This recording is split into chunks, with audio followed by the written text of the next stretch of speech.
Thank you very much, Louise. It's fortunately now sunny here at Silverstone, a favourite place for me. Many memories, let alone for you, Tim. But One or two, yes. Wrapping up the championship here 20 years ago, this very weekend. I don't feel a day older. You don't look it either. No, I wish they'd offered me that Tony Gillam car. Nothing like new tyres, hey? But here we are, we're coming to the crescendo of this 2012 British Touring Car Championship season, and with just 3 points between Gordon Shedden and Matt Neal, this is going to come down to the wire. 6 races remain, 134 points still in play.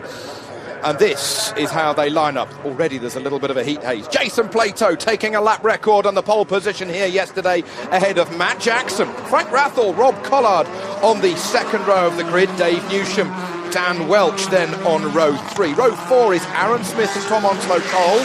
Adam Morgan, Matt Neal, Andrew Jordan, and then Andy Neitz. They make up the 6th row. Row 7 is Nick Foster, Chris James. Howard Fuller, he is in Tony Gillam's Honda Civic, ahead of a returning Liam Griffin. Rob Austin, and then Lee Wood. Austin had some electrical problems yesterday. Gordon Shedden, we had Paul O'Neill catching up with Gordon there on the 10th row of the grid. Jeff Smith, new car. Will Bratt, Tony Hughes, Ollie Jackson, and then Tony Gillam at the rear of the field. Tony Hughes had a bit of an off during the outlap to the grid, and that gives you some idea about how slippery and cold it is here today at Silverstone. But we've got the opportunity to speak to Matt Neal. He's second at the moment in this year's championship. He's the reigning champion, wrapped up the championship here 12 months ago. Matt, it's Toby up here in the commentary box. I hope you can hear me. First of all, how is your injured right thumb? Are you going to be okay today? It's still a slight shade of an aubergine, Toby, but it gets better every day. It's still giving me a little bit of jip, especially now it's a dry circuit we got.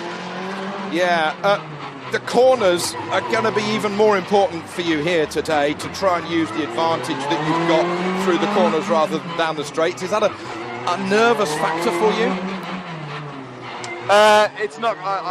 It's not going to be pretty, mate. I don't think. I think it's the one good thing. It's a little bit slippy out here on this warm-up lap, so I'm hoping a little bit of carnage up front might get me some places. But just the straight line disparity in the cars at the minute, it means it's going to be a tough one for us through the race. Okay, you're coming through the complex. Have a good race, Matt. Cheers, mate. Well, I said to him, there's little grip already. Yeah, a little bit nervy. They obviously go out and they warm their tyres up, cross them on the grid. They've only had one more lap. They've been working very hard to get heat into them. But just to clarify, the lap times from the last race determine the boost settings for this meeting. Unfortunately for Honda, it was wet at Rockingham, and they were very quick in the wet, so they haven't gained anything for this meeting where they could really do with more boost. And somebody who's had a problem is Tom Onslow Cole. He didn't make it to the actual grid, so he'll be starting from pit lane. He's therefore given up his 8th position on the grid, back of row 4. Even colder tyres on that Tom Onslow Cole car, Tim. They've apparently replaced a drive shaft. Yeah, but it's rear-wheel drive, so he doesn't have the problem of a loose back end. He can warm the rear tyres by spinning the wheels and use the fronts on turning to get it up to temperature quicker than the front-wheel drive cars were they starting from the pit lane on cold tyres. The first of our 3 races here today at Silverstone in this year's British Touring Car Championship. We close up with these guys at the rear of the grid. That was Tony Gillam in the Vauxhall Insignia coming to the back in the black car. But on the pole position is Jason Plato, Matt Jackson alongside him. Then Frank Rathall, a splendid 3rd position that he took in qualifying yesterday. Rob Collard with the white BMW. He's in 4th position. He's always quick off the line. They're under starters' orders. The lights are on. And when they go out, we're racing here at Silverstone. It was at a good start by Matt Jackson as they charge down to Cox Corner for the 3rd time. It's Plato who's held him off. It's Rob Collard in 2nd place. Matt Jackson in 3rd position as they stream up the hill. Great stuff also from Dave Newsham. He's tucked into 4th position, but immediately Rob Collard is harrying Plato. Well, we expected Collard to get a good start. He's managed to jump up to 2nd place, but he's going to harry Plato for all he's worth in this initial lap. There is Matt Neal coming through the picture. I reckon he's higher than his 10th position starting slot. It may be a good first lap for Matt Neal. 2, 4, 6, 8, 9th position for Matt Neal as they come into Brooklands for the very first time. Look at this. That is Andrew Jordan trying to battle with Andy Neate, whilst the leading BMG is still Plato. Well, there hasn't been any carnage up front on this opening lap to help either of the two Honda racing cars, so they're in their starting positions, apart from what they've gained on this first lap. As they come across the line now, Plato leads them across, and it's going to be Matt Neal. He's down in 9th place.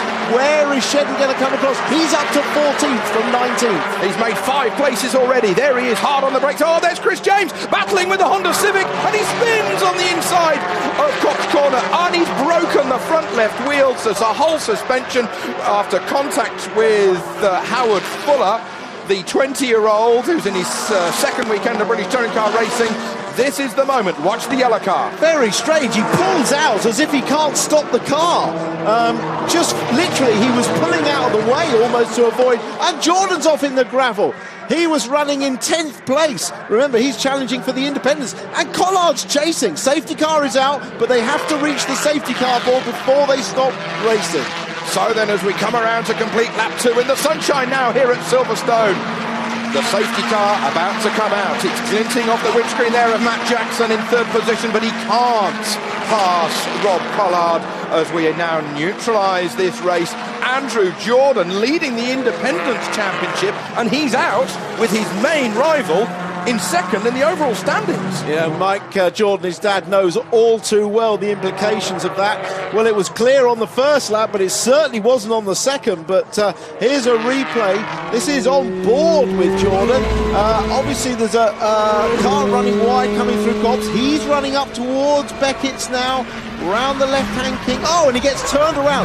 Must have had a car on his left-hand side. It looked like Andy Neate was spinning as well. I don't know what happened, but Andy Neate was definitely spinning at the same time. And unfortunately, he's ended up in the gravel on the left-hand side there. Oh dear, so he must have had a tap, we reckon, and Andrew Jordan is not happy. Shades. Oh, and there's Gillam going in. Well, that's why you shouldn't stand on the edge of the gravel trap. The marshals were trying to move him away from there. He was obviously standing there to just gesticulate with Neate. That's the stranded car of James. That was a more worrying incident for me, because he turned in as if he had no brakes and no steering into Copse, and he was trying to avoid the other cars. He wasn't trying to overtake them. So Andrew Jordan is beside himself. He was either trying to cross the racetrack so that he could get back to the pits quickly, or he was going to try and do a bit of a Martin Shanker and have a remonstration with Neate, if Neate was involved. I think the latter. I think the latter. I mean, I suspect, and we haven't seen it, so I don't know, but I suspect that the MG had a bit of a run on Jordan, and Kate was looking down the inside towards the Chapel curve before Maggots, or Maggots before Beckett's, and turned in and just clipped the back of him. But I haven't seen it, so I don't know. Liam Griffin out in his return, unfortunately, to motorsport. But look at the anguish on Mike Jordan's face. Oh my goodness. Well, Andrew's still got his helmet on. Oh, look at the breathing. Oh, your heart now really starts to pump and thump, doesn't it? Because it's not only the adrenaline from the race, Tim, but the anger. It is the anger. It's just the anger. He's absolutely mortified. You know, we don't know what happened. It's not fair to blame anyone, but you know, he's clearly out of the race due to contact from behind. So, safety car conditions that we've got here at Silverstone. Classic autumnal Silverstone racing conditions. I love it here at this time of year. Jason Plato, director of the BRDC, leads this race at the moment under the safety car. Collard in 2nd place. Matt Jackson, brilliant job by the Redstone Ford team to put him up into that 3rd position. Dave Newsham, disappointed, having stayed in the pits for a little bit too long in qualifying, unaware that he was going to get his lap time null and voided, but he's up there in 4th at the moment. Aaron Smith in 5th. Frank Rathel dropped from 3rd to 6th place, but Andrew Jordan, he better not put a microphone under his nose for the next 30 minutes or so. Well, that's the Thornley Motorsport car of Tony Gillam. He only had one racing lap, didn't he? I mean, not sure what happened, but he went off as well. But clearly not much time for him to get to know the car. Now, I mean, yes, it was on lap 2, Tim. It's still quite chilly here. You were down in the pits earlier with the jacket on. You know how cold it is here this morning. But was it a question of that difficult braking area into Maggots and into Beckett's where you're braking, you're turning, and it just got away from him? Yeah, it could well have been. I mean, we didn't see. We just saw the car coming into shot backwards. Could well have been it swapped ends on him as he braked. Obviously, the cars are supposed to slow down when the safety car and the yellow flags are out, but he may not have been in control. Well, we've seen Andrew Jordan being put into the gravel, but Louise has managed to catch up with Mike Jordan down in the pits. Stony-faced Mike Jordan, as you can imagine. Mike, we saw the tail end of that incident, but what can you tell us about how it started? What's Andy said, if anything, on the radio? He hasn't said anything. I just saw the in-car from him. He got turned round through the left-hander on the way down to Beckett's. Sad state of affairs these days, isn't it, that there are some people in this championship whose checkbooks far, far outweigh their talent, and it looks like Andy Neate just pulled another of his cracking moves. I think we'll leave it there, Mike. Thanks. Blood is pumping everywhere. Yeah, well, yes, it's, I suppose one of the beauties of touring cars is that people say what they think. And, emotions do run high in this championship. But, there will always be contact, whether it's as a result of differing boost levels or different driving talent or different car abilities. But that's what the Touring Car Championship's all about. And I certainly don't want to lay any blame at anything before I've seen all the incident on camera. Now, let's concentrate on the championship, shall we? Gordon Shedden, there he is, the championship leader. He's in 12th position, started from 19th place on the grid. He has a 3-point advantage over his teammate Matt Neal. Now, Matt Neal, he's in 9th position, so only 3 places further up the road. This is advantageous for Shedden, isn't it? It is. I mean, he's gaining points. That's what he's made. That's what his target was for this race. Gain points, as many as you can, either through overtaking cars or retirements. He's moved up. Matt Neal's only moved up 1 place, so the differential between Matt and Gordon is reduced, but Plato is in the prime driving seat at the moment. Now then, these guys continue to be under safety car conditions, and we're going to be restarting this lap when we come down the Wellington Straight through the complex Maggots, Brooklands and Luffield. There is Frank Raffel, he's in 6th position. Adam Morgan, good race for him so far in 8th. Matt Neal, Rob Austin, Nick Foster, then Gordon Shedden. There is our camera, that is underneath the bridge overlooking the Wellington Straight, as they're continuing to keep some heat into their tyres, desperately trying to get the grip there and ready for the restart in just a few more corners time, Tim. Yeah, watch where Plato goes. He'll back the field up, pretend to weave, now he's gone. That was, you could see it then, he just was mucking about, looking relaxed, and go, and jumps ahead. Safety car will get out of the way. You're not allowed to pass anybody before the start-finish line on the exit of Woodcote Corner, and Jason Plato hugs the curb, and he's got Rob Collar behind him. 3rd is Matt Jackson, 4th Dave Newsham. Then we've got Aaron Smith up there in 5th position. Frank Rathel next up with the Toyota, but it's the MG from the BMW from the Ford Focus at the moment as they charge up the hill here at Silverstone. We're on lap 8 of 22. Look at the speed of the Focus. Collard has got a lot of work to do to look forward and in the mirror to see the ever-advancing Matt Jackson. Yeah, look at the different line Matt Jackson takes coming out of Beckett's there. He doesn't let the car run wide, which is what the rear-wheel drive BMW and in fact Plato does in front, but rather he takes a really tight line off the corner. Very reminiscent, in fact, of Giovanardi's style a couple of years ago. Look at this, Collard right there. Collard really pushing Jason Plato. Plato has said time and time again throughout this summer of 2012, the car is not easy to drive, But Jason Plato, a two-time British Touring Car champion, knows how to hustle it into the corners. And here's Matt Jackson. Has he got a good run on Rob Collard? Not quite enough of a straight there down the home straight. Look at the closing speed of Rob Collard. Look how close they are to him from just a lap ago. And look at the speed of the Focus. It's alongside the BMW. He's going to go around the outside through Maggots, and he makes the manoeuvre stick. Great driving by Matt Jackson. The Motorbase team are getting this NGTC Ford really working well now. This is their best showing in the dry so far, and Jackson is the man to exploit everything from it. Now we had a fastest lap of the race on the last lap by Matt Jackson, a 59.2, but that's almost old news at the moment. Jason Plato's got a little bit of a lead as the sunshine sparkles off the rear wing of that MG. Inside rear wheel, stationary, as he's just left foot braking it through the right-hander at Luffield, and now his foot is pushing it through the bulkhead, the throttle pedal, as he flat shifts up all the way to 6th gear. It's amazing how many throttle stop bolts you bend by pushing the pedal a lot harder than you realise, looking for that extra little bit of performance. Still, Matt Neal has lost 3 places. He was battling with Rob Austin, and what's happened there? He's gone down to 16th position.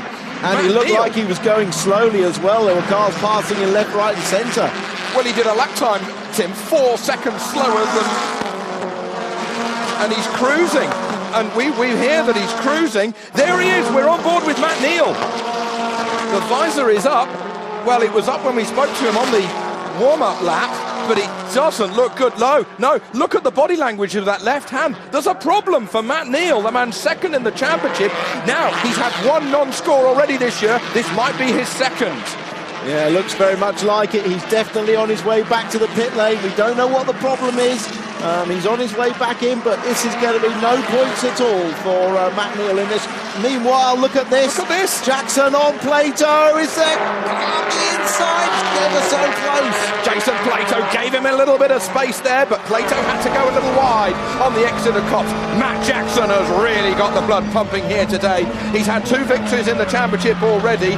They were at Donington and in the wet at Thruxton. This car was debuted at Snetterton. That was 3 races ago. We've been to Knockhill, we've been to Rockingham, and now it's flying down this back straight. He's on the inside line. It's even Stevens. Who can outbrake? Jackson's got the inside line, and it's his corner. Well, Jackson was the quickest car on the speed traps through free practice and qualifying. And Plato, I think, has decided not to attack it, he gave him that corner. He knew that car was, if it's quick enough to go out in front, then Plato is sensible enough to let him go at this stage of the race.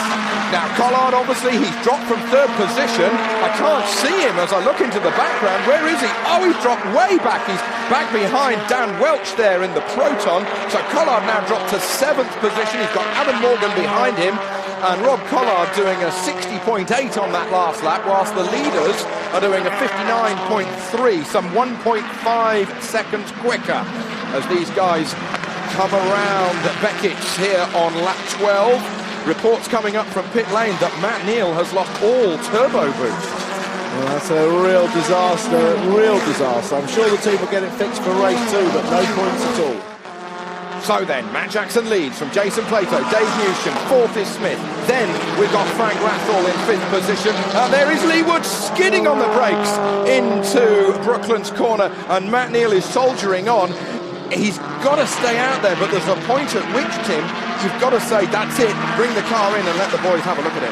Well, he'll stay out as long as there's a possibility of getting a point, even if it's just a point or 2, because don't forget, there could be incidents, retirements in front of him, and still a long way to go in this race, as long as it's not damaging the car in any way. And look, Lee Wood around the outside of Shedden. This is the battle for 11th position. As Lee Wood goes wide, he's back racing with the Vauxhall Vectra here this weekend. He's got the advantage at the moment, but closing on the brakes is Gordon Shedden, who asserts his authority, stamps it on the inside of Beckett, and through goes Howard Fuller in Tony Gillam's HAR Hot Team Hard Honda Civic. So Shedden's got away with that for the time being, but he's in 11th place, and 11th place in points is only 5. It is, but a really good battle here between... Dan Welch getting a bit sideways. He's going to rejoin! Oh, he's got the rear toe links broken. broken on the left rear, and the car is sliding from the rear. Slow down, slow down, slow down. You're not going to get that back, and you're going to cook the engine. Oh, he's in the pit lane anyway. Well, goodness me, it's going to be one of those days, Tim. It is one of those days. Matt Jackson leads. There is Matt Neal. Goodness me, that's the second technical problem that the Team Dynamics squad have had here this weekend after the engine replacement to Gordon Shedden. There he is. That was Howard Fuller having a bit of a moment on the exit of Copse. Shedden had a very close incident with the car that he drove last year, and here it is as Shedden comes towards us. Well, Shedden's battling lack of straight line speed, so it leaves him vulnerable into all the corners. Fuller there looking up the inside, does a good job of saving it, but that's the problem. Look at Fuller's closing speed on the straight, and well, Shedden's just having to try and defend everywhere he can, and he's a sitting duck, and you watch, the same thing will happen now. Lee Wood will come out here, and he'll be putting that Honda under pressure as they get towards Copse. I hope that the right-hand rear is okay of Gordon Shedden, because that was a hell of a whack that he took from the Fuller car. And if Shedden has a non-score and Plato's in second place and we're going to be taking 17 points for the second place, plus a point for leading, plus a point for pole position, it's going to close this championship right up. I think it's only bodywork, Tim. And we talked about team managers, and being no misunderstanding, Ian Harrison will have already told Plato that Neil is out of this race, so he will know. Okay, we've had another 3 laps added because we've had the safety car out. So, with 25 laps and we're on lap 15, Gordon Shedden still racing with Lee Wood. Oh dear, if there's contact between these two, then Gordon Shedden's temper may be a little interesting. Meanwhile, as they come around to start lap 16, Matt Jackson leads from Jason Plato, Dave Newsham in third position, but Aaron Smith right on his tail.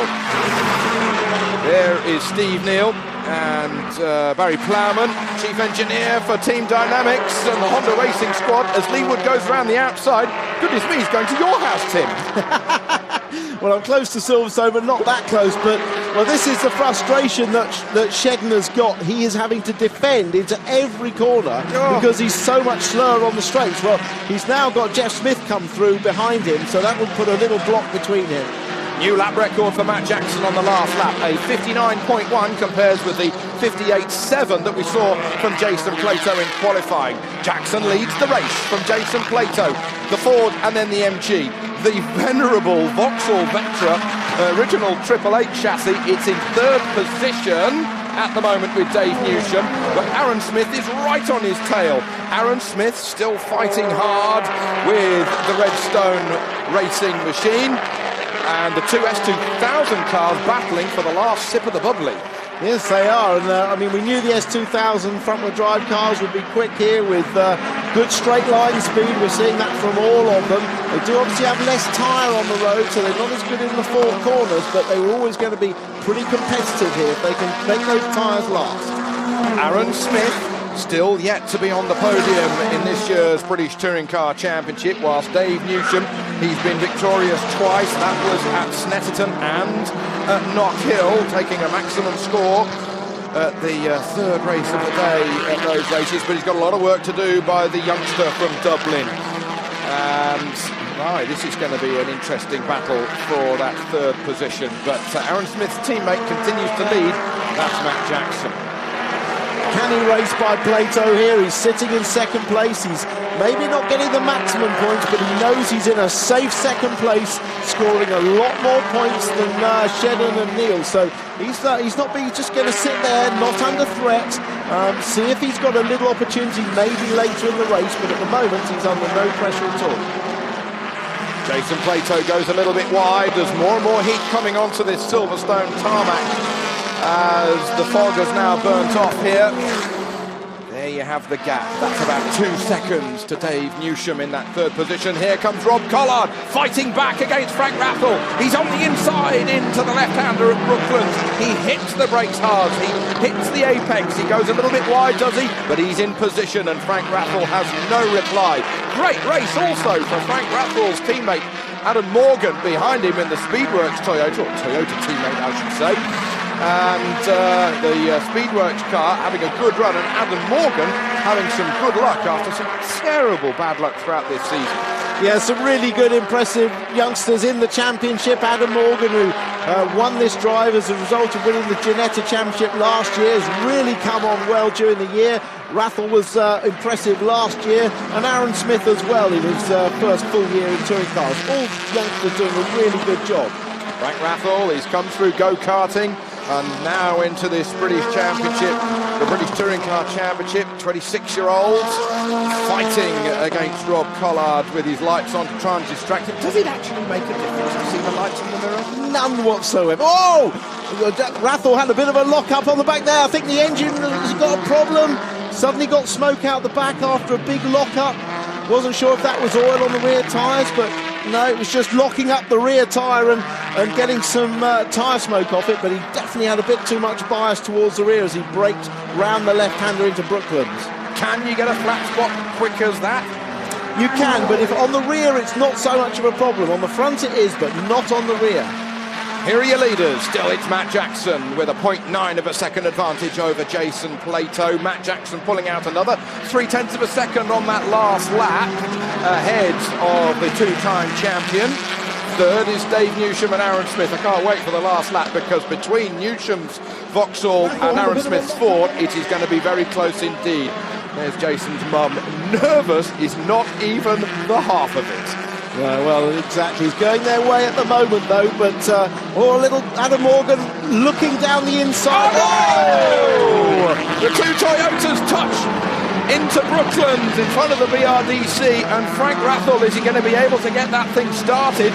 It's stalled, and Adam Morgan's gone off as well as he takes the shortcut around the inside of Luffield. Goodness me, didn't know I was commentating on Rallycross today. Yeah, he looks to be taking the short line to the pits, doesn't he? I think he may have some front-end damage. Yeah, he's got front-end damage on the front there. But leaders back here. Jackson with this race under control. Be a brilliant win for the Motorbase team. Their first car that they've constructed themselves completely. Well, he certainly would join. Motorbase will join the ranks of the Grandee constructors if they win this, as Neat is now looking further back on Onslow Cole. Remind ourselves that Tom Onslow Cole started dead last from the pit lane after everybody else had rushed past him on the exit of Copse on the first lap. That was 21 laps ago, and Tom Onslow Cole, drive of the year for him, up to 11th position. It's all relative, you understand. That was a quick glimpse of Frank Rathel coming down pit lane, so both Toyotas out of the race here after coming together a lap ago. Tom gets it sideways. I think those rears are crying enough. Yeah, and he's had the warning flag already for exceeding track limits. That flag signal now going out to Lee Wood as well. All running wide at first corner Copse. You're only allowed to do it once or twice before you get that warning flag. So then, as Andy Neat goes through the shot here, his teammate Jason Plato still tucked up in a podium position, second place for the number 99. Now there's Ollie Jackson. He's going to be scoring a point, or is he? He's battling with Tony Hughes with the Speedworks Toyota. Oh, Jackson, the leader of the race, has retired. There's a technical problem, and goodness me, Matt Jackson is out of the race. He is angry beyond belief as he tours down the outside of the Wellington Straight and pulls off. I've never seen that this year. Well, that's so disappointing. These things always happen when you're in a good position, don't they? They always happen at the work. Jason Plato leads the race. Jason Plato leads the race, Tim. Yeah, it's going his way. His patience has paid off. He didn't defend against Jackson when he was under attack, let Jackson through, waited to see what happened, and now he's inherited that position. That's canny racecraft. Jason Plato leads this race from Dave Newsham by 3 seconds. We've got another 2.5 laps to go. Newsham there in the background in second place. Aaron Smith on the podium for the first time this year. Well, some consolation for the Motorbase boys, but they wanted their NGTC car. They wanted that first win with their own car, and it was so near, but it's not far away. It is coming. It is coming, and Well, once again, the cards are dropped in favour of Jason. I bet he's absolutely delighted. This is a great result for him. So this is Jason Plato. Jackson in front, coming into Beckett, and Matt Jackson, well, he puts his foot down, he's accelerating down the Wellington Straight, and then it goes. Yeah, suddenly locked. May have been a drive shaft, may have just been a drive shaft or something like that, but he certainly lost drive and pulled off straight away. He knew he had a problem straight away and just pulled off. But, well, Jason now with a very comfortable, just over 3 seconds above Newsham and Aaron Smith, who are both likely to get on the podium. So we're going to have 3 Super 2000 cars in places 2nd, 3rd and 4th. With Rob Collard there in 4th position. There he is in the background. Rob Austin, he's now in 5th position, but the bigger news for Team Dynamics is Gordon Shedden. There he is, 3rd in line with the Iwasa Racing car. He's in 7th place overall. He's going to be taking 9 points away from this race, and having started from 19th on the grid, having had an engine change overnight, probably had a horrendous night's sleep, if any at all, Tim. And here he is, 7th. He'll take that. Yeah, he'll take that. He will at least lose weight. Don't forget, he came into this race with maximum championship ballast, 45 kilos. He's outside the top 5 cars at the moment, so he'll lose all of that weight for race 2. Plato has gone from carrying 27 kilos of ballast. He'll now jump up to 45 kilos for the second race. So the tables will be turning slightly more in favour of Shedden for race 2. There's not going to be quite enough laps left for Rob Collard to catch Aaron Smith's 3rd position. He took 0.6 of a second out of him on that last lap. But Jason Plato, he dominated qualifying yesterday with an all-new British Touring Car lap record around this Silverstone 1.6 mile circuit. He accelerates through Woodcote here at Silverstone to take his 5th victory of the season and really ignites the British Touring Car Championship as we come into the last 5 races. You couldn't make it up, Tim. No, it's certainly everything we expect from this championship. And, well, that's part 1 of the 3-part programme completed for Triple Eight and Jason Plato. 2nd has been Dave Newsham. A fantastic 3rd for Aaron Smith. Collard gets 4th. Rob Austin, brilliantly in 5th position. Now, this is the battle for the last couple of points. Ollie Jackson leads in the AMD Volkswagen Golf. Tony Hughes is battling hard to try and get a couple of points away from Jackson, but Ollie Jackson takes 14th and Tony Hughes 15th position. But Matt Neal, 2nd in the championship, coming into this race. He had a turbo problem halfway through when he was easily inside the top 10, and he came into the pits and did not score. Jason Plato closes in on the 2 Honda Iwasa Racing Civics with his MG. Gordon Shedden, by the way, the championship leader coming into this race and now out of it, he finished 7th, having started from 19th place on the grid. Jason Plato will have a rather big grin and a very big smile when he catches up with us down in Parc Fermé later, and that's the reason why. Jason Plato winning his 5th race of the year, the first race here at Silverstone today. He finished 2.4 seconds ahead of Dave Newsham. Great result for the ES Racing Vectra. 3rd, Aaron Smith on the podium and getting that taste of the champagne that he was looking forward to getting at Knock Hill, but he didn't quite get it. Rob Collard 4th, Rob Austin brilliantly in 5th, they'll be happy. Nick Foster just half a second behind. Gordon Shedden, there he is, 7th place, that'll bag him 9 points. Jeff Smith right behind him in that brand new Pertec Honda Civic, ahead of Lee Wood and Tom Onslow Cole, 10th for him, having started from the pit lane. Howard Fuller, that's his 4th British Touring Car race, and he's 11th. Neat, Bratt, Jackson and Hughes we saw coming over the line, but the big non-scorer, Matt Neal there in 20th place, and Matt Jackson, who was leading, and with 4 laps to go, the car failed on him. Weekend so far for Jason Plato. Will it improve still further in round 26 of the Dunlop MSA British Touring Car Championship here at Silverstone? Tim Harvey and Toby Moody with the commentary. Thank you, Steve. Well, it's going to be A clear view from Jason Plato from that pole position down towards Copse Corner for the first of our 22 laps here at Silverstone, but he's got the full ballast of 45 kilograms on board. That's 18 kilos more than race 1 that we had a couple of hours ago here.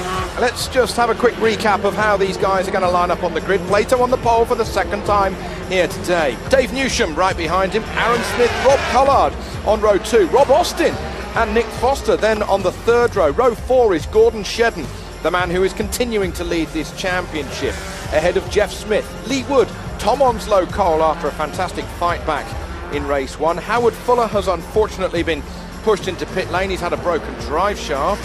Andy Neat, who Louise caught up with a moment ago with his MG there. Will Bratt in the Audi. Ollie Jackson, Tony Hughes, Adam Morgan, Matt Jackson, and then Frank Rathor takes us down to row 9. Row 10, Daniel Welch and Matt Neal starting very deep in 20th place. Tony Gillam, Andrew Jordan, Chris James, Liam Griffin.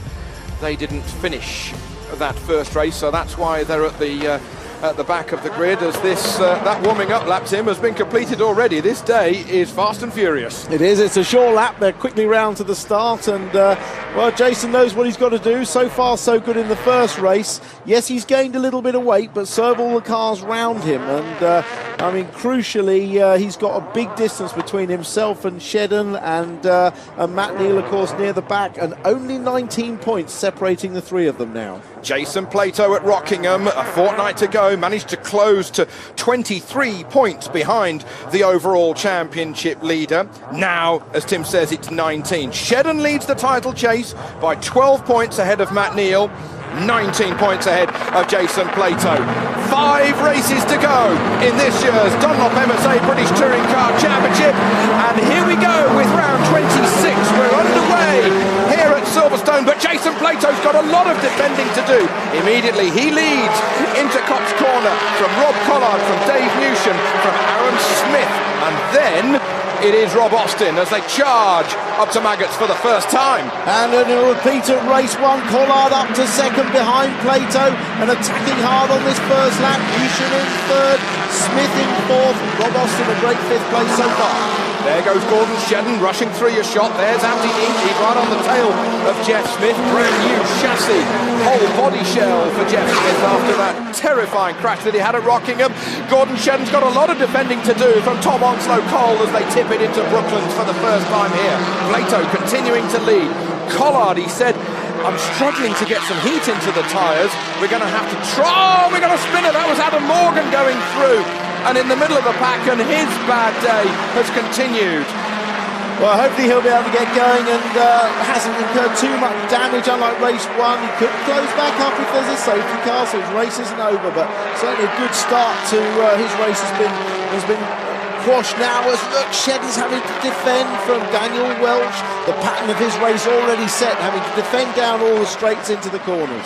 Gordon Shedden, there he is, he's in 7th place at the moment. Tom Onslow Cole right on his tail.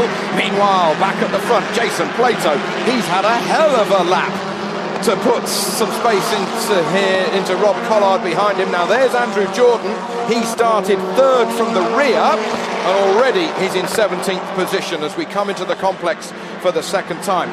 Coming round to talk about Rob Collard and the S2000 cars, Tim, such as they are in 2nd and 3rd and 4th position at the moment, taking a bit more time than normal to get some heat into their tyres this weekend. Yeah, well, it's a short lap.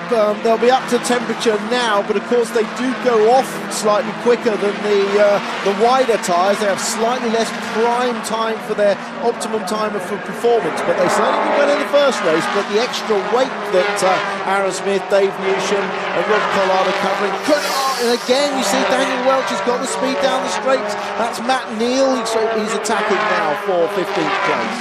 So just 1 point at the moment for Matt Neal. He didn't score earlier today, had a turbo problem. He tried to limp it round to try and get some points, but it was unfortunately all in vain, and he has to bang, and that leaves the door open for the sister Honda Civic, made at the same place as Matt Neal's, of Andrew Jordan. The Pertec Honda trying to keep up with the pace of that Proton as we ride on board with Andrew Jordan.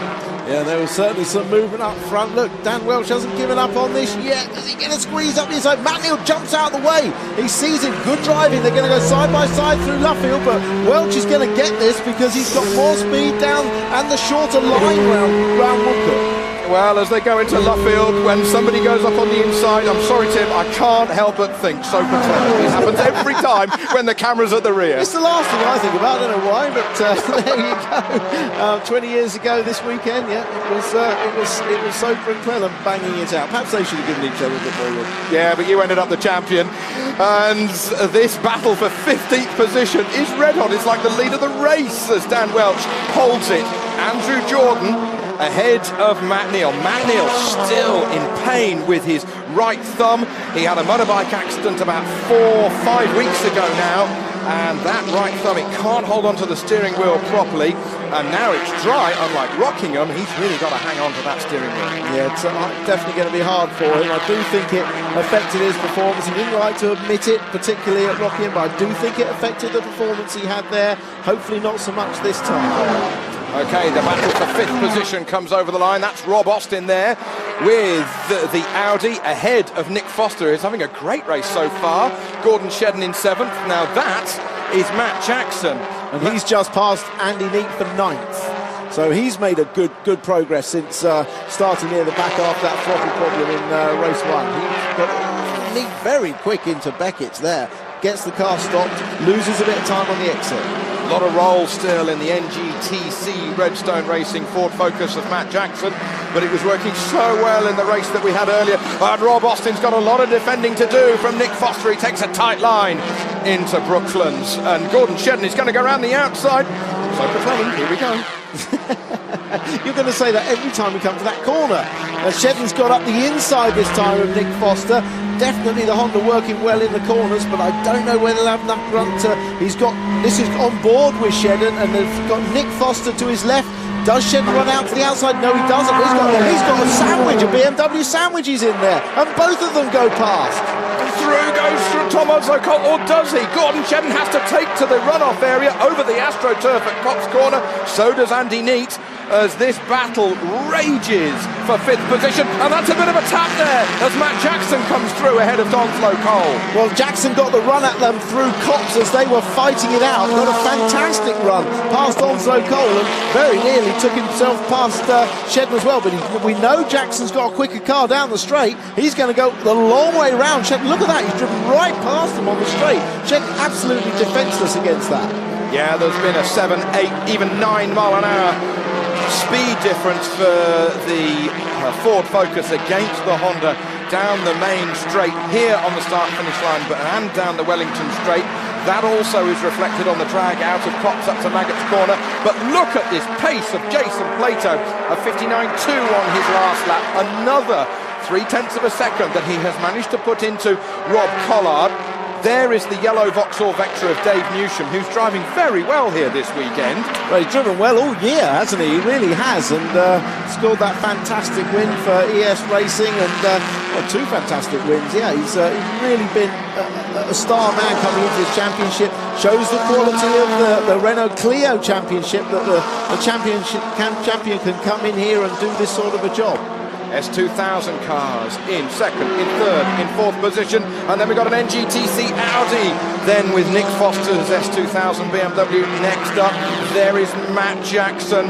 Oh, he's fired up over lunch, isn't he? He got so close to the debut victory of that chassis that the Motorbase guys worked literally day and night, all night before its debut at Snetterton, and only 4 laps to go before some little problem meant that he didn't manage to see the checkered flag, but he's out to make amends as he powers past into Cops Corner as Jackson goes up to 6th place.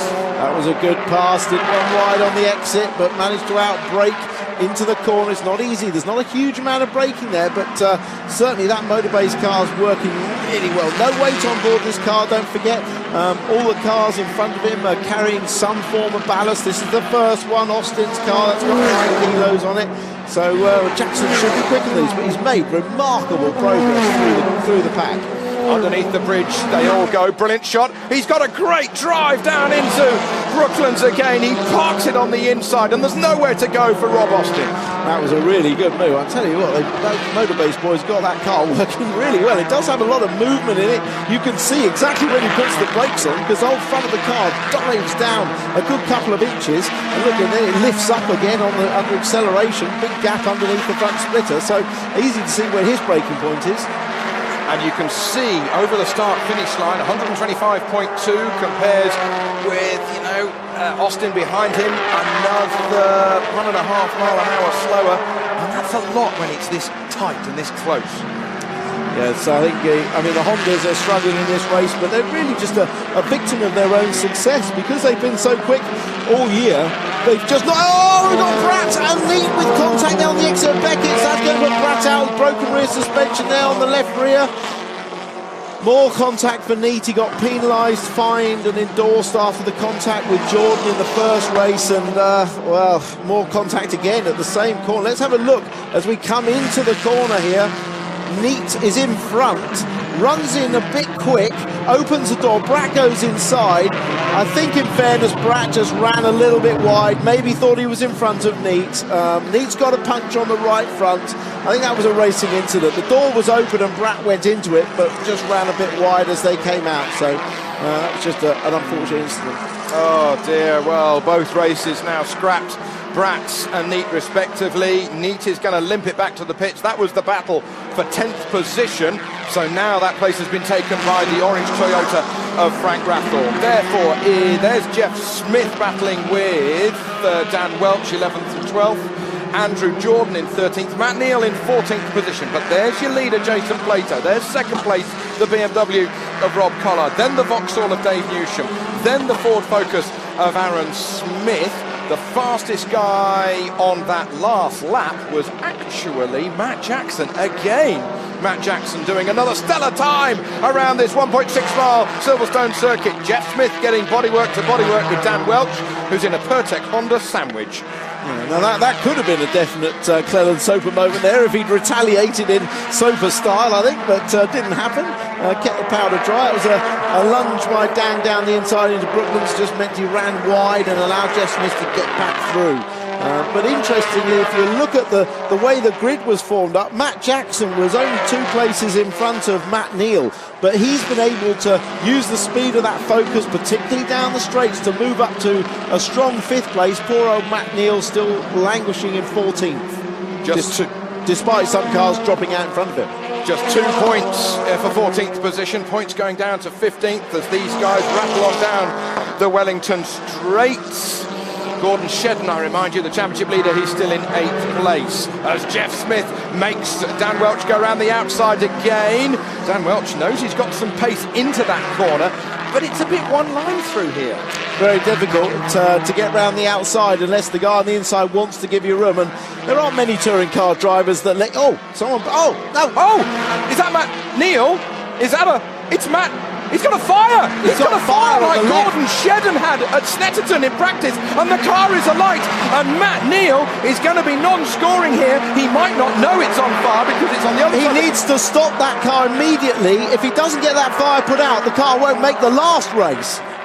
And now the smoke has come into the cabin, and Matt Neal's Silverstone weekend has got from bad to worse, and that is a massive moment in this year's championship. Let's hope that he gets out of the car quickly and safely. He does indeed, and the marshals are on the case immediately. Matt's running to try and get the extinguisher on the case, so as Tim says, to get the car back for race 3. What else can go wrong for Team Dynamics today? It's just a disaster. There's Barry Plowman, chief mechanic and engineer, and safety cars coming out because of the smoke everywhere. In fact, Matt grabbed the extinguisher off the marshal, didn't he, and did it himself. He was so keen to get that fire out. Goodness me, what a turnaround in 12 months Matt Neal has had, Silverstone to Silverstone, and he cannot believe it. He cannot believe it. That's now 3 non-scores this year for Matt Neal. That's the marshal asking if he's all right. I don't think, to be honest, that's not smoke inhalation, that's depression. That's depression. That's the same look we saw from Andrew Jordan, and, well, I think the team, and as obviously his dad, concerned whether he's okay. I'm sure he is. That's just sheer anguish. And of course, Tim, every time he looks up, he sees Jason Plato leading the race and on course for 21 points. He's going to leap ahead of Matt Neal in the championship, and he'll be right on the tail of Gordon Shedden, as now Matt, the reigning British Touring Car champion, looks up and sees what has gone wrong with the car. Well, drama indeed for Team Dynamics. Louise Goodman is with Steve Neal from the squad. Yeah, Steve, just looking at those pictures of Matt, it's going from bad to worse, isn't it? What can you say, really? I'm a bit disappointed in the fire marshal's reactions. It seemed too fat to climb over the wall. Matt had to put it out himself with his broken hand. That says something for them, doesn't it? It's obviously very, very early days. You're going to have a proper look at the car to find out what happened. But is there any chance this could be a similar thing to the fire that we saw with Gordon at Snetterton? Yeah, it could be. It looked more like an oil fire than a petrol fire. You know, the petrol fires suddenly go like Gordon's did and burst into a great ball of fire, whereas that was more flames coming out the exhaust side, and probably something to do with that damn turbo again. You know. Have you or the guys on the pit wall had a chance to speak to Matt? Because he seems a bit sort of, I don't know. He's disconnected from the car. We can't contact him. So, yeah, he's obviously pretty down, I should think, and pretty fed up with it. And I think he looks under the bonnet and it looks a bit terminal. So. All right. Thanks, Steve. Back to you guys. Yeah, disaster. It'd take a miracle to get that car fixed, I should think. But of course, he did have a turbo problem in race one, and you can't help but wonder if they're connected in some way. But something's caught fire there in a big way. As Steve said, I don't think it's a petrol fire, because that's usually a sudden eruption, and that just built, didn't it? Yeah, and I believe the turbo's on that side of the car, Tim, over towards the left-hand side, as it cooks away nicely on the outside of Copse Corner. There was also a problem at Knock Hill for Jason Plato, remember? Yeah, we did. I mean, he had a series of turbo problems up there. But, this is the way the Touring Car Championship goes. This was never going to be a good weekend for them on this circuit, but they certainly didn't need this. And over the 26 races that we've had so far this year, Gordon Shedden has had 4 non-scores, Matt Neal has now had 3, and Jason Plato has had 4. So, if you see what I mean, the bad luck is almost levelling out. Do you see where I'm coming from? Over 30 races, it tends to do that. But of course, when you have it at this stage of the year, it's an absolute disaster. The lights are out on the safety car, so the safety car will be coming in this lap. Just a replay. Matt switching the engine off, looking for somewhere to stop, gets it down into neutral. He's already undone his belts, I think. And he undoes his belts now, and he's looking to get out as quickly as possible. The window net comes down, and it's not easy to extract yourself at 6'3" or 6'5" from the car quickly. We're going to be racing here at Silverstone when the safety car comes in. Jason Plato is looking to get the drop on Rob Collard as they accelerate out of Luffield Corner. We're going to have a couple more laps added to our 22-lap initial race distance as we're back racing here at Silverstone. Jason Plato leads over the line from Rob Collard, from Dave Newsham, from Aaron Smith, from Matt Jackson, teammate of Aaron Smith, right in there in 5th position. Then we got Austin, then we got Foster, then we've got Gordon Shedden. He's still in 8th position. What can Shedden do? Because at the moment, he's still leading the championship, even if Jason Plato wins this race. However, he'll only have a 7-point advantage if he finishes where he is now. Yeah, I tell you what, the man you don't want to discount is that man in shot there, Matt Jackson, because this safety car has closed that lead group up. It's allowed him to get much closer to the race leader, still the same position as he goes past Aaron Smith into 4th. He could still win this race. Here we go then. This is going to be fun. He's got no ballast. We know he's got a fast car. He's close to Plato. If he catches Plato, Plato's not going to put up too much of a fight. Matt Jackson started from 17th on the grid, and he's now into 4th position as he charges over the line. He did a 59.4 on that lap. Jason Plato did a 59.5. The 2 guys in front of him, Collard and Newsham, did a 59.7. Was that a bit of a mistake as he went a little bit wide through Kopp's corner. Yeah, he had an oversteer going into Kopp's and had to use the exit point as Newsham locks up a bit in front of him. Jackson's been flashing the lights at him frantically. I'm coming, he's saying, and I'm on a mission. That's what he's trying to say. He's not just putting the lights on, he's flashing them. That means I'm really on a mission. And Matt Jackson, he's got proof that he's on a mission. He's already set the fastest lap of the race so far. That was way back on lap 8 with a 59.0. Stellar time, only 3/10 off the pole position that was set yesterday afternoon, and the absolute British Touring Car Championship lap record that was the MG of Jason Plato. First, second, third and fourth, it's as quick as that. Aaron Smith's now got a lot of work to do. Rob Austin, is he closing in on Aaron Smith? I think he is. There is the Audi A4, the NGTC car, right up behind the number 5, the Dubliner. Then we got Nick Foster, Tom Onslow-Cole, the 2 teammates there, and then Gordon Shedden. Realistically, you have to say, Tim, that if Shedden can get ahead of those 2 BMWs, that's about as good as it can get at the moment. It is about as good as he can get. You know, they're teammates, so they're probably not going to take each other off. Look, Newsham taking that tighter line, the same line as Jackson's taking. Both of these guys actually came from One Make Racing, so they both know how to drive front-wheel drive cars. Jackson's good on the brakes here.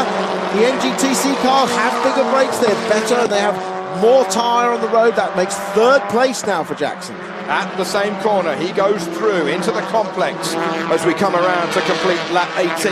The leader, tantalisingly enough for Matt Jackson. He's what, 1.2 seconds further up the road? Let's have a quick check as he rushes past our commentary position. He is 1.9 seconds up the road. It's still Plato, it's still Collard, and a flying Matt Jackson. Can he get the debut victory for that car? Then we got Shedden there. There he goes through in 9th position. Frank Rathel on his tail in 10th. Dan Welch, Andrew Jordan, Jeff Smith, Chris James, who had a brake failure in the first race, we've now discovered after beetling round the back of the pits, and Tony Gillam, who's in the points with the Thornley Motorsport Vauxhall insignia as a replacement driver overnight for Chris Stockton. Yeah, so and on this lap, Jackson has closed down inexorably on Collard. His pace really is fantastic. That fastest lap of the race set on lap 8, less than a 1/10 of a second slow. This qualifying time on brand new rubber. Look, he's up the inside, looking very close. Oh, Plato stopped! Was that Plato or was it Neat? Yes, it's Plato! Plato's got a problem! It was Jason Plato, he's touring. There he is. The 99 car that was leading is rolling. I think he might be picking it up. He's going so slowly. Matt Jackson now leads the race from Rob Collard, and Jason Plato is coasting as he comes over the line. The Motorbase guys are desperate to try and keep this race going. Get well soon for one of the boys there. Drama indeed for the second race here today. The leader has had a mechanical. Yeah, and he stopped right on the inside of the pit straight, I think. I'm not sure whether that is in a dangerous place. Look, he's stopped in the middle of the road almost. He's trying to get through the gap in the... No, there is no gap. He's past it. That's going to be difficult now to control. But his loss is Jackson's gain. Who would have believed it? Jackson leading this race, having started near the back of the field. Fantastic result for the Motorbase crew. Let's hope it keeps going this time. There is the stricken Plato car. In fact, he was waiting for the hole in the pit wall to be open, so he gets out of the way. Jackson leads by 0.8 of a second from Rob Collard, who now can sense a victory. They're trying to 3-point turn that thing into... Oh, goodness me, that's dangerous. No wonder the marshals don't want to go out and push him in. He's still got the engine running. Jason Plato, he could have been 7 points behind the championship leader, Gordon Shedden. That has now completely changed because Shedden now... Well, I was going to say he goes up a spot to 7th, but actually he stays in 8th because there's been some more jumping and changing. And here's a challenge for 3rd, as Aaron Smith has got a taste of the bubbly here today. After race 1, he was on the podium. He goes wide as he challenges Newsham. Yeah, that was good driving by both of them. Newsham saw him coming, and when someone makes a lunge like that, there's no point trying to close the door. You might as well let them go and run wide and cut back. Good driving by both. As they come over the line to now start lap 22 of 25 here at Silverstone. How much drama can this British Touring Car Championship season give us? This is the 5th to last race. Another race here at Silverstone in a couple of hours' time. And this is the reaction, of course, of Matt Jackson's Motorbase squad as they saw Jason Plato retire out of the race. No love lost there. Well, let's say it was their reaction when they saw him take the lead. I think that would probably be a kind of... I think that's a bit more of a diplomatic take on it. Motorbase are not an uncharitable team. They definitely, that was their joy at taking the lead, not at Plato's misfortune. But wow, how fortunes can change.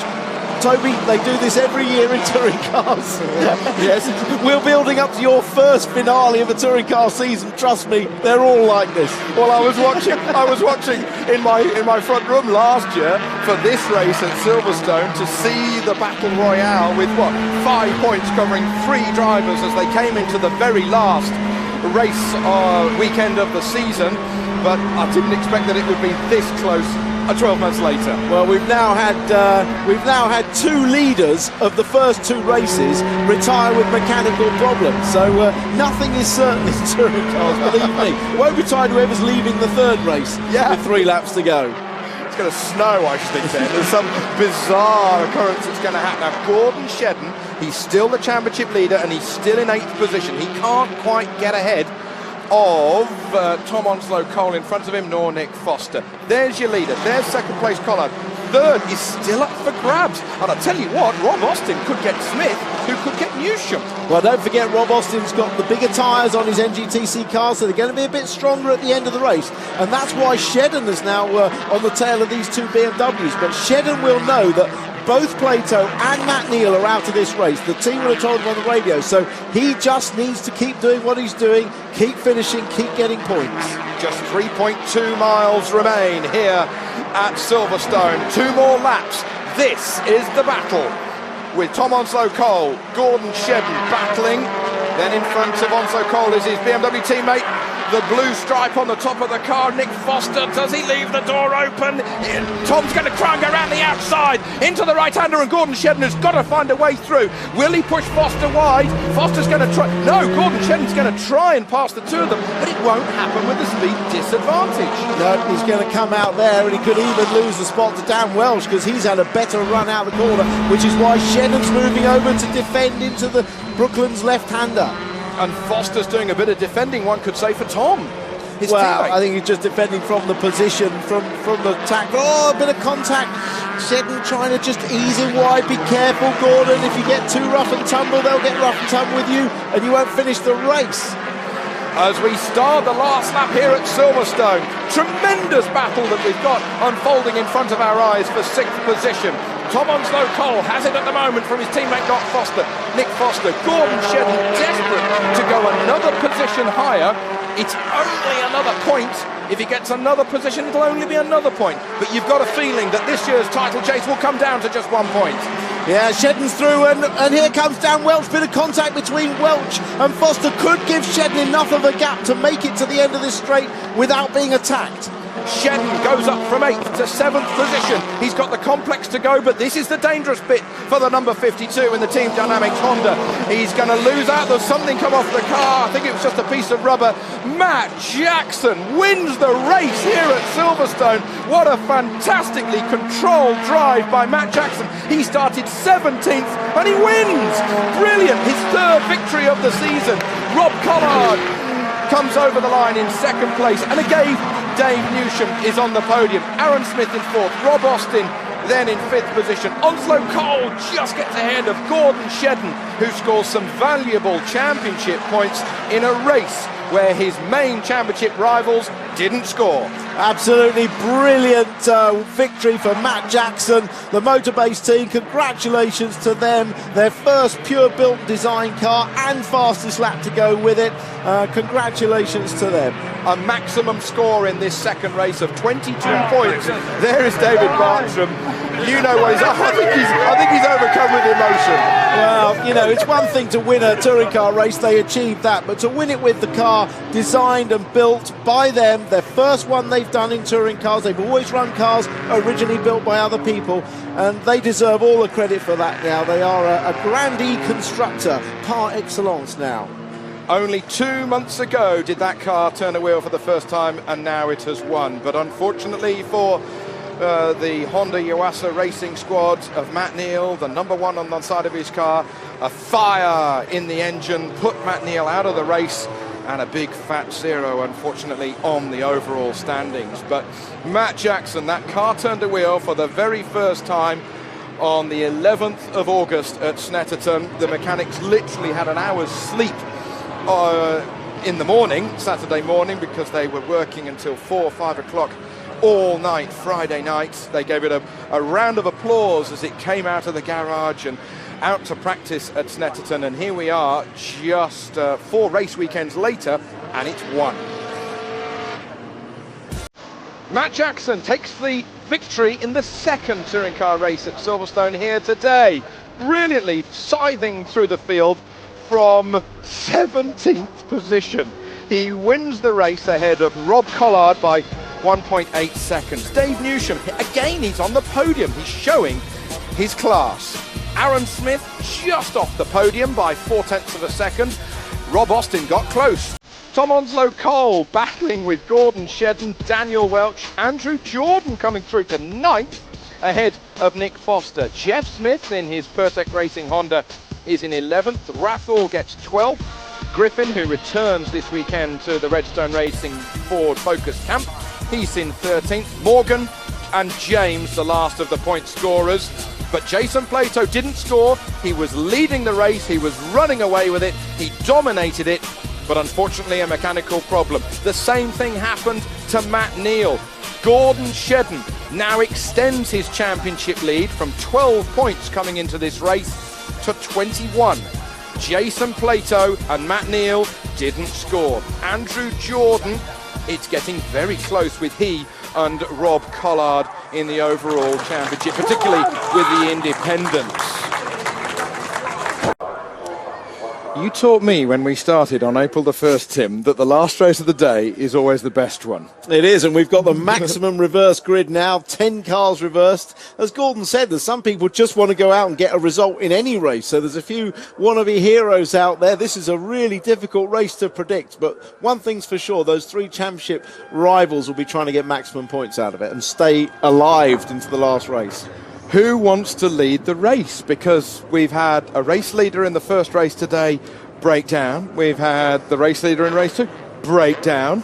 It's the race that nobody almost wanted to win. It is. I mean, who would want to be the race leader? The answer actually is everybody, and hope they don't break down, but it just shows you can't predict anything. This is likely to be interesting. We've got a lot to watch. We have to watch Shedden's progress at the front in a car that clearly isn't as quick on the straights as some others. We've got Matt Neal and Plato coming through from the back. It's going to be very interesting to see what happens. Jason's got his race eyes on, and he'll be going for it. As you say, Gordon Shedden, he's starting from the second row of the grid, but he's got no ballast. Whereas the people 6th on the grid, 7th, 8th, 9th and 10th, they've all got ballast. So there's some sort of faster hares at the front with some slower tortoises that could still win it, but with weight in the middle. And then you've got some real hares, you have to believe, boost or no boost. They've got no weight. Matt and Jason at the rear of the field, 20th and 22nd position. I think I'm going to have to go with Jason, just as we saw on the 3rd race at Donington Park. He started way back and still got on the podium.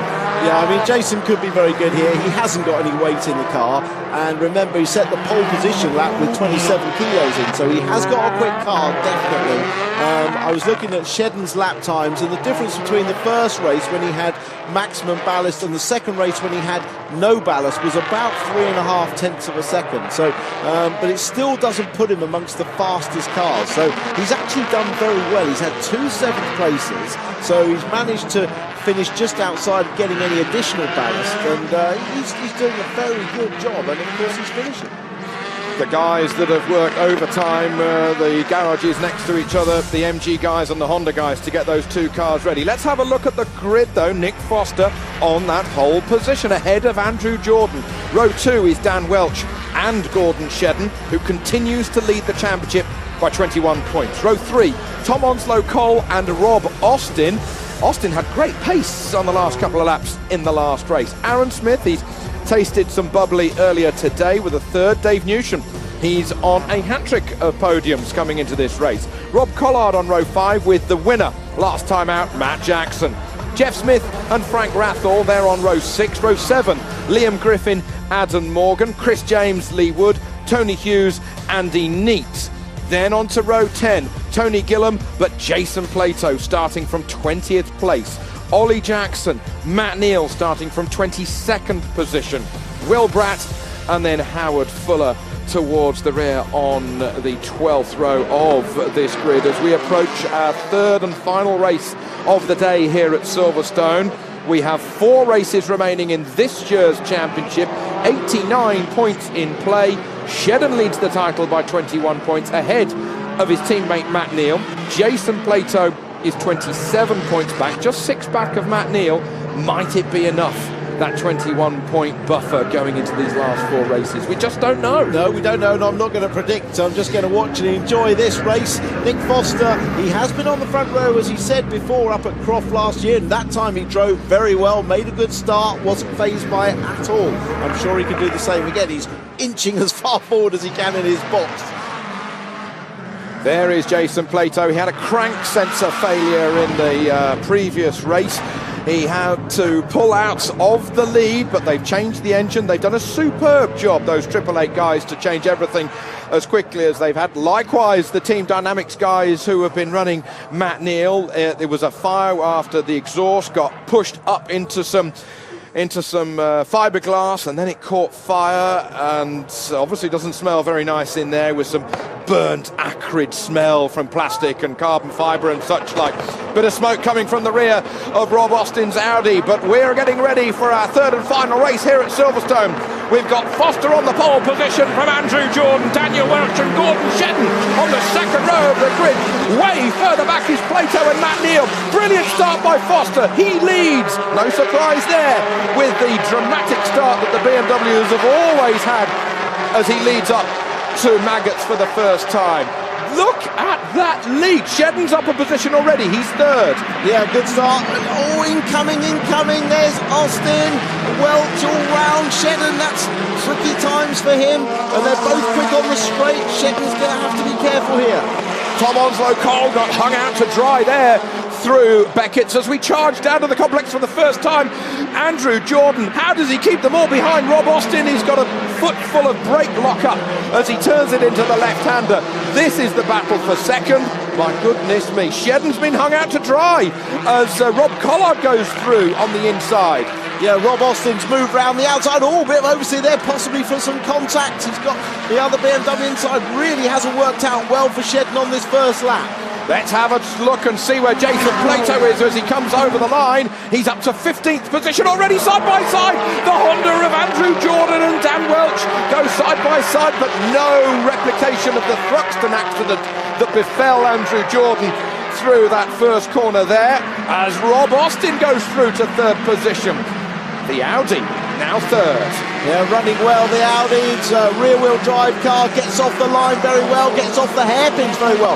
But Dan Welch, front-wheel drive Proton, running very strongly as well. Quick on the straights. Can he do this again round the outside against Rob Austin? Oh, I wouldn't want to bet on that. He's trying though, but Austin will come out wide, I'm sure. Side by side, Austin takes the second position. They were so confident, the Rob Austin squad here, when we started free practice, that they were going to go for a great result, and he's in second at the moment. Now then, there is Jason Plato. He's passing Jeff Smith's Pertec Honda as he charges through Woodcut. Plato was 15th. Now he's 13th. Matt Neal, 17th out of the points. Yeah, and Matt Neal, oh, there's contact. I thought there could be between Dan Welch and Rob Austin. Austin was on the outside, Dan Welch was looking up the inside. Obviously been some contact there, that's taken them out. Rob Collard is now into second position, I reckon, from Andrew Jordan. Now Gordon Shedden is fourth. So Rob Collard has gone from 5th to 2nd in that melee. Yeah, that's really cost him some time, hasn't it? Hopefully we'll get a replay of that, but at the moment it's Nick Foster controlling this race. Through into the left-hander goes the two BMWs, leading from the Hondas, plural, in third and fourth position. But it's the customer car, one could say. Now let's have a look at this replay. On board, and there's Dan Welch looking up the inside. And Jordan has to take a big evading action between the two of them, and that's what cost him that position. And Collard, of course, out of shot on the right-hand side, came through for fifth. Dave Newsham touches the back of Gordon Shedden. Shedden, the championship leader, in that fourth position. Is he? Yes, he is still battling so hard with his top speed disadvantage.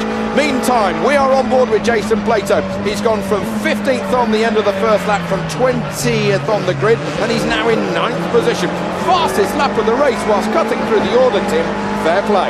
Yeah, fair play. Well, we know it's quick round here from the pole lap, and now he's up against Aaron Smith, the man he controversially came together with up at Knock Hill. Let's hope they can keep it clean. As they come into the complex once more. Where is Matt Neal? There he is with the number one car. He wrapped up the championship in 2011 when we were last here racing at Silverstone, but today has not been good at all for Matt Neal. He hasn't scored a point after a mechanical and then a fire. Wheel to wheel, Plato goes past Aaron Smith. Well, side by side, he's not passed him yet, but he should get past him on the brakes. Into Cops Corner we go. Still, it's Nick Foster leading this race by 2.3 seconds. Second, third, fourth, fifth, sixth, seventh, eighth now is Jason Plato. Yeah, very good job. Big lock up from one of the BMWs. That's Onslow Cole in front of the BMW. Plato looking very strong at this point in the race.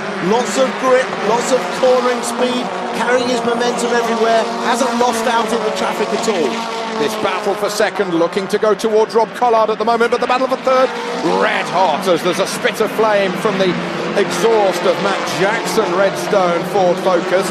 That's in front of Tom Onslow Cole, then Jason Plato, as we're riding on board with the man third in the championship. Can he get past Tom Onslow Cole as he accelerates through Woodcote? Can't see it happening there. No, and the BMW good off the corner, good traction. Quite a strong engine as well, but this is a corner, Cops, where Plato will be quicker. Watch his corner speed through here. Look, minimum corner speed, a good 3 or 4 mile an hour quicker than Onslow Cole. Picked up the throttle early, did Jason Plato.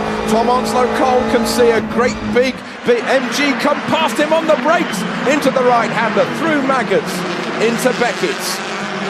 Brilliant driving, you have to say. Look at this. That is why Jason Plato is a two-time British Touring Car champion. He's the most successful driver in the British Championship, the most amounts of victories as they stream underneath our camera. This battle for fourth position, Gordon Shedden, how can he keep this up for these remaining laps? Well, it's so difficult for him. He's having to defend into every corner. He's being tapped up the back of most of the straights. It's just really difficult as a racing driver to race a car. Oh, Lee Wood, and there's another car That's there. Matt Neal, I think. That's Matt Neal. It is Matt Neal. Matt Neal non-scoring here today in all 3 races. He's in the barrier, and this is what happened. We're on the brakes, going into the complex. Matt goes round the outside, and it's got to be a touch. A touch, and round he goes, and into the barrier as they go on the approach to Luffield. Well, we didn't see what happened. Something from behind. Matt's miserable day continues, and even another fire as well, just to add insult to injury. And well, Matt climbs out, and Silverstone is not going to be his favourite place this year. The man second in the championship will lose that position if Jason Plato finishes inside the top 10, and Plato is in 6th position now. Gordon Shedden, though, has passed Andrew Jordan's number 77 Honda and gone up to 3rd position, and here's Jason Plato. He's going to be looking to get past Dave Newsham as he puts it through on the inside through Woodcote Corner, and he's only just ahead as they pass our camera on the start-finish line. Look at the battle behind them. Well, he's pulled Jackson through. Jackson, of course, who won that second race with no ballast on the car and now carries 45 kilos, and this is the difference that weight makes. Stopping the car, accelerating the car. It's worth a good 3 or 4 tenths of a second a lap, and that's why Jackson hasn't got the pace he had in the previous race, and Plato has got fantastic pace because he has no ballast at all. Now let's hope that Matt Neal's hand is okay. His dislocated right thumb after a motorcycle accident on the road 4 or 5 weeks ago. He did well to get through Rockingham without any injury, but let's hope that he took his hand off the wheel before he hit the barrier a lap ago. Right then, we're riding on board with Gordon Shedden, I believe. No, that's On the Andrew wing. Jordan, who's Sorry. between Shedden and Plato, acting a little bit as rear gunner at the moment for Shedden, although he's got his own race to race, and he'll be trying to let's compare the cars through here. Both pretty quick through cops. Little bit of mild oversteer for Jordan, which cost him some exit speed. That isn't power, that's just Jason getting on the throttle and carrying more corner speed. Bouncing on the brakes, and he gives Andrew Jordan a little bit of a touch and a tap, and will Andrew Jordan get the more speed as he goes on to the Wellington Straight as they go side by side? This is the battle for 4th place. Jason Plato, who started from 20th position, he's going to have to go around the outside. Matt Jackson can see an opportunity, and Plato takes the position down the Wellington Straight against the Pertec Honda. Still leading is Foster from his teammate Rob Collard. Gordon Shedden on the podium at the moment in 3rd. Now it might be Gordon Shedden taking 2nd place away from Collard. Well, Collard's got a little bit more oomph down this straight. Shedden's really pushing hard now. He can see Plato coming behind him. Wants to carry more speed through here. Gets on the power, nice. Look at the corner speed. Well, he's run wide now. That's dodgy doing that, especially if you gain an advantage. Difficult. He's opened the door for Plato up the inside now. Squealing at the tyres. Gordon Shedden's going to have to keep his foot down and take a wide line, but Plato passed Andrew Jordan with exactly the same manoeuvre on the last lap. I remind you, this is the battle that's raging for 2nd position as Nick Foster's number 18 car leads from the other BMW of Rob Collard, from the MG of Jason Plato, who goes to that 3rd position ahead of Gordon Shedden's Honda. Goodness me. Well, Plato said he wanted a podium. He's in a podium position already and clearly has the fastest car on the track. Look, he can drive around the inside of the BMWs, who are starting to fall into tyre issues now at this stage of the race. Plato's car, though, handling and going perfectly. Never mind the podium, Tim. I thought you were going to say he's going to win it. Well, I think he will. He's got the speed. He's got the grip. He's not far away from Nick Foster, who, bless him, has driven an exemplary race so far. He couldn't have done any more with that car, but this is inexorable progress from Plato, a little bit like the progress we saw from Matt Jackson in race 2. And when you see someone going this quickly, you think, yeah, he's got a win written all over him. He has. Into the sunset goes Nick Foster, Plato, then Collard and Shedden. Look at that battle raging. Matt Jackson comes to the inside. Will he be able to get past Andrew Jordan? Tom Onslow Cole needs no second invitation as he goes through past his fellow youngster. Will it manage to stick? Oh, and there's a spinner. That's Dave Newsham, and he's taken Frank Rathel off, and he's going to hit the Honda of Matt Neal if he's not careful. No, he hits the barrier. Frank Rathel gets the mucky end of the stick, and he loses 9th position as he hits the barrier hard. He'll be okay in that Toyota, and that was just a domino effect. Yeah, it was. I'm not sure. It may even have been Rathel that got into the back of Newsham and started that whole thing off. I'm not sure, but we'd have to see it. But he's out the race, unfortunately. Meanwhile, Plato is less than a second behind Foster. There it is, look. There you have your 1 and 2. Nick Foster now under big, massive pressure from Jason Plato. 3rd is still Collard, then Shedden in 4th position. Jason Plato making massive inroads into the championship standings as we look forward to the finale of this year's 2012 Dunlop British Touring Car Championship at Brands in a fortnight's time. Goes one way, then the other. Will be able to cut it back. There's a carbon copy, Tim. Yeah, he's got that move down absolutely off pat now to get across the inside of the curve at Luffield, get the nose of the car inside. And although the BMW a little bit quicker at the end of the straight, it's too late because Plato's got the car inside, using all his skill and racecraft there. Really good. I mean, the way he's driven to the front of this race has been exemplary. Absolutely, the lights ablaze, but there's nobody now in front of Jason Plato to see those lights on full beam. He takes the lead just before the start-finish line, half a lap ago, ahead of Nick Foster. The MG ahead of the BMW, the Honda, and then the Ford Focus of Matt Jackson. He's having rapid progress now. There's Rob Austin. Austin is in 10th position. He had an off-track excursion when he came together with Daniel Welch. There is Gordon Shedden. He's the only Works Honda left in this race after Matt Neal went into the barriers, got caught up with Lee Wood's Vauxhall Vectra.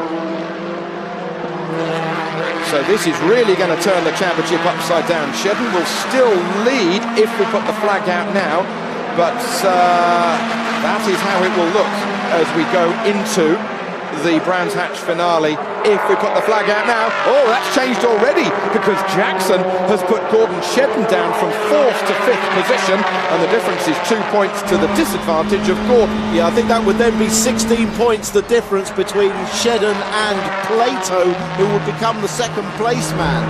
So the championship really would be closing up. I think we're going to have to keep that graphic until the flag comes out, Tim. It's one of those days. We'll keep the graphic up, please, until the last lap of the last race at Brands. I remind you, 4 races remaining, including the one that we are now halfway through. 89 points still on the table to play for. Plato leads from Foster, from Collard. 4th now is Matt Jackson. Matt Jackson, who started from 10th position. He had massive pace in the first race. Then there was a technical problem and he had to pull out, throttle problem. Then he did win the second race, but he's got those 45 kilos of ballast. It's going to be hurting him now. Yeah, Shedden's under a final warning now for exceeding track limits. He's had the black and white warning flag. He definitely can't do it again, but this is Shedden trying to maximise every corner of every lap. At the moment, his situation is good. There it is, 48.52. That's Shedden and Ollie Jackson. But at the moment, Shedden's all right. He's in a relatively non-threatening position. He's holding his own at the moment. He's got Andrew Jordan behind him, who he knows. Oh, Alonso Cole tucked right in behind him, who could be a threat. But Alonso Cole's setting his fastest first sector, so he's on a quick lap. But at the moment, he's not losing too many points to Plato. Tom Onslow Cole almost lifting an inside front wheel under acceleration as he came out of Brooklands corner, or was it just a trickery of the light as Matt Jackson gets alongside Rob Collard? Can this be 3rd position for the red Focus against the white BMW? It is over the line, so that's in the drag race out of the complex, and Jackson makes it stick. Yeah, behind him I think Onslow Cole went past Shedden as well. Yes, he has. So Shedden drops another place. So these S2000 cars really in a tussle with the NGTC Ford Focus and the NGTC Honda Racing number 52 car of Gordon Shedden, who is now 6th. This is working for Plato and Triple Eight. The further that Honda goes back. Goodness me. Okay then, we come round to complete this 16th lap soon. Lock up there from Nick Foster. Doesn't want to flat spot the tyre.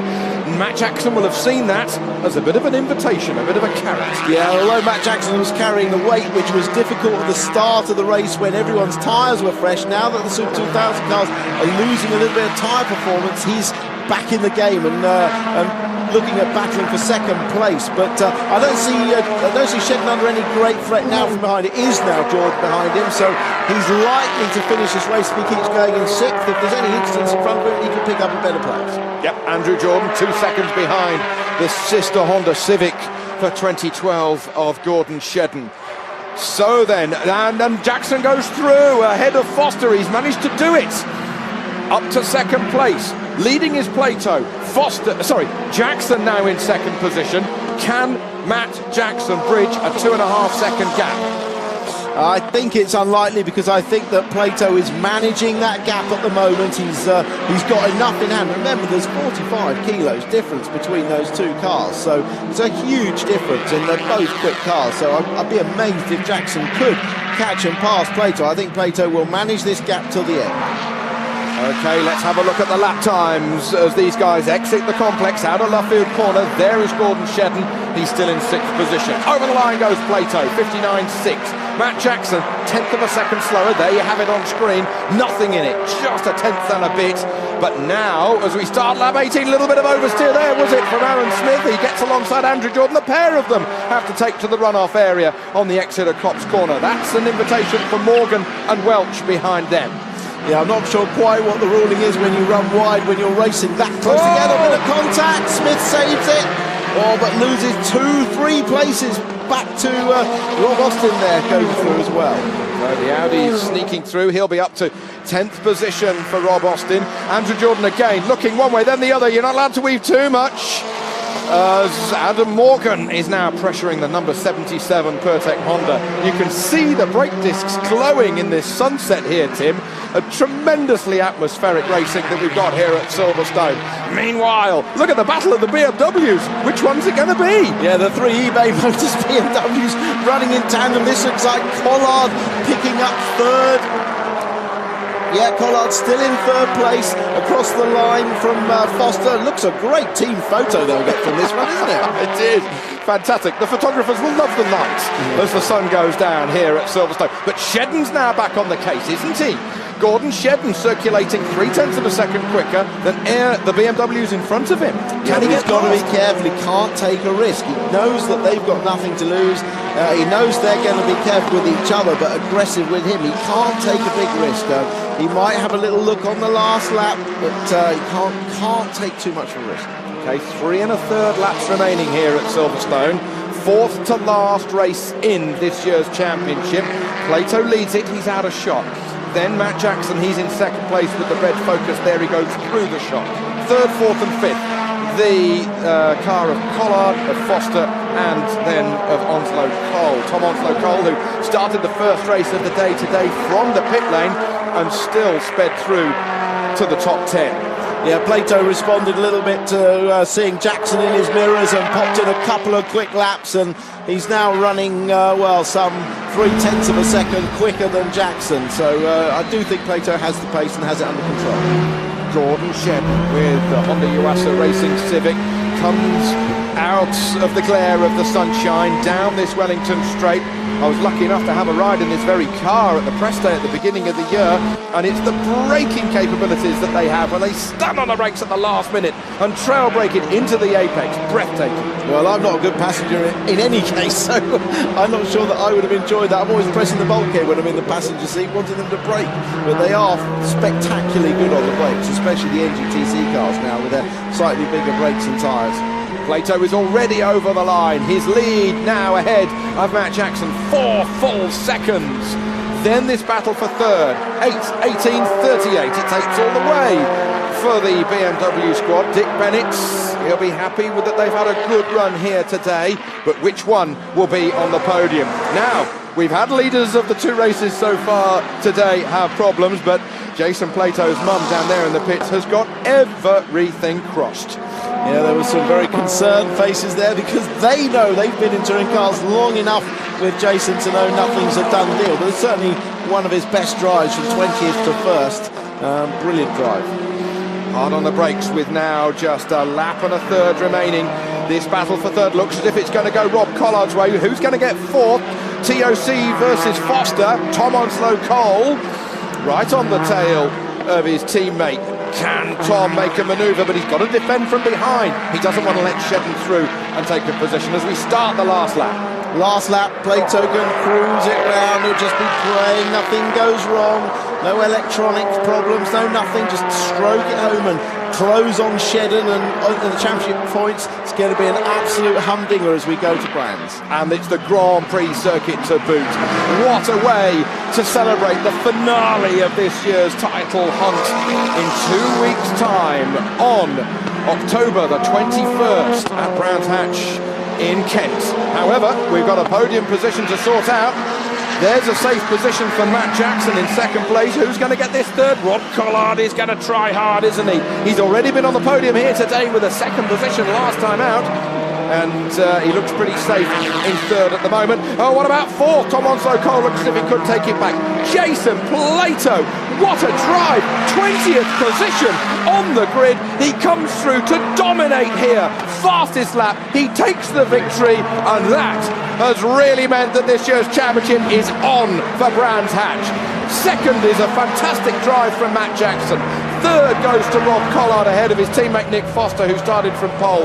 Tom Onslow Cole in fifth, and Gordon Shedden finishes in sixth position, and therefore will take 10 points to Jason Plato's 21 points that he has taken in this race. 20 for winning it, and an extra bonus point that you've got a feeling, Tim, the championship will be decided by because of his fastest lap that he's got here. Even his mum has seen every race victory that he's ever done. She's in tears. Well, not surprising. It's almost impossible to breathe during these races because you know that anything can happen at any moment. But relief for them after the disappointment of the second race. Certainly it's been a two-thirds success weekend for Plato. He's won 2 out of the 3 races, driven very well indeed.